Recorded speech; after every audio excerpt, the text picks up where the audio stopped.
Well, good morning, ladies and gentlemen, and welcome to Grumman Pilots YouTube channel, directly supporting the Grumman Pilots Association.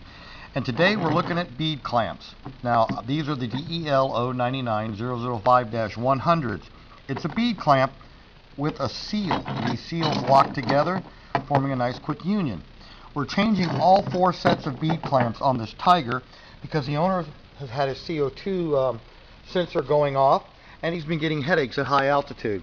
Well, we can look, we've taken the cowling off, but you can see right here, this is exhaust ash coming out of the cowling right here.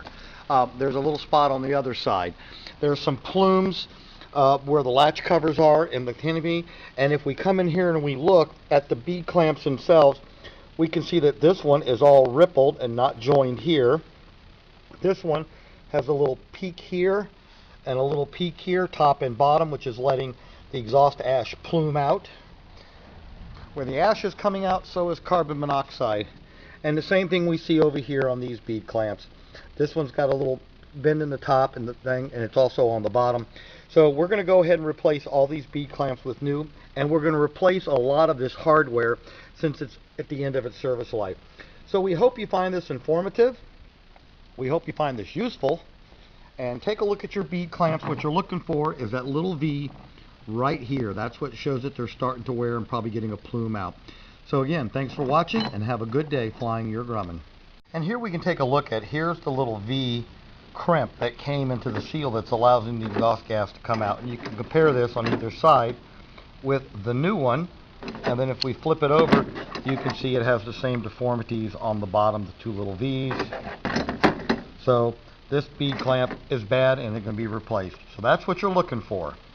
Now that we have the bead clamp out, you can see, some of the roughness of the pipe. And so what we're going to do is take some purple Scotch-Brite, and we're just going to work our way around. We want to smooth these beads so that when we put the new bead clamp on, it just slips around here nice and easily. And we're going to put a sealant lubricant on to allow those beads to fly around. And all you got to do is just run your hand along here. Now this is all nice and smooth, and there's no debris to catch the new clamp.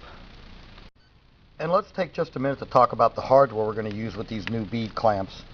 We're using AN3C5As. This is an AN3 bolt. It's made out of stainless steel. It's a length of 5 and it has no drilling in the thread, so that's why it's the A. We're also using AN960C10. These are stainless steel number 10 washers, full thickness. And finally, a stainless steel locking nut. It's an AN363-1032A, meaning it's not drilled. So we're putting all new stainless steel hardware on the new stainless steel bead clamps. So we hope you find this informative. Stick tuned for the rest of the video. Well, here's one of the new bead clamps in place. You can see a little bit of the sealant. You notice there's no V's up around the bead. Again, like we said at the beginning of the video, we had the exhaust plumes coming out the bottom of the cowling and by the latches, which we've now haven't cleaned this one yet, but you can see a little bit of ash right through here. We'll clean that off. Just wanted to show you all the bead clamps are nicely done and in place. But one other thing the owner asked me to tell you was he was climbed to 8,000 for some weather and immediately got what he felt like was a migraine headache. A few minutes later, center took him down to 6 and it went away, and that's when he started suspecting that he was having some sort of a vacuum leak. And then of course he pressure tested his exhaust system by soaping all the bead clamp areas with soap and water, and then he applied air pressure to the with a rag and an air hose to the exhaust exit, and they all bubbled, so he knew they were all leaking. And of course all the plumes and all that we cleaned off this morning was also evidence of that. So take a good look at your airplane, get yourself a carbon monoxide dot, and keep an eye on these things. It's no fun flying with carbon monoxide. Thanks for watching.